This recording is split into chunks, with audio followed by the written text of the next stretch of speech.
இருக்கட்டும். ஆனால் நம்ம தலைவன் முருகன் அதை விட பெரிய ஒரு பாரத்தை நமக்காக சுமந்துக்கிட்டு இருக்காரு. ஒரே விஷயம், முழு நம்பிக்கை, முருகா நீ பார்த்துக்கோ, என்றைக்கும் நான் உன் கூடயே நான் இருக்கணும்.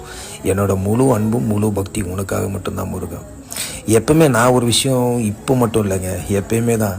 நான் எத்தனையோ கோயில்களில் கடந்து வந்து போனாலும் சரி, இந்த கோயில் சொல்கிறாங்க அந்த கோயில் சொல்கிறானுங்க, அதெல்லாம் கடந்து வந்தாலும் போனாலும் ஒரு பாடல் கூட ஒன்று வரும்ல, எண்ணற்ற தெய்வங்கள் எத்தனை இருந்தாலும் எண்ணத்தில் ஆடவில்லை அப்படின்னு சொல்லி.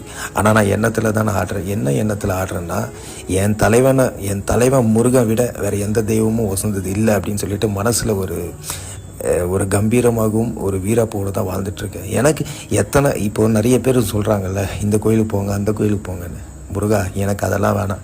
எனக்கு ஒரே தலைவன் ஒரே அரசன் முருகா, நீ மட்டும்தான். எனக்கு வலியோ துன்பமோ சந்தோஷமோ அது எல்லாமே நீ கொடுக்கறது மட்டும்தான். பரவாயில்ல, நான் இன்பமாகவே அதை எடுத்துகிட்டு எனக்கு கஷ்டம் எனக்கு வந்தால் கூட அதை நான் நேசித்து நான் அதை ஏற்றுக்கிட்டு போயிடுவேன் முருகா. ஏன்னா அது நீ என் கூட நீ பயணிக்கும்போது எனக்கு எந்த கஷ்டம் வந்தாலும் நாளைக்கு ஒரே நிமிஷத்தில் நீ நினச்சா அதை எனக்கு மாற்றி கொடுத்துருவேன்.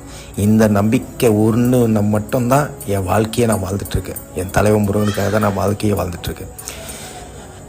என்ன இருந்தாலும் எண்ணம் அதெல்லாம் ஒன்றுமே இல்லைங்க.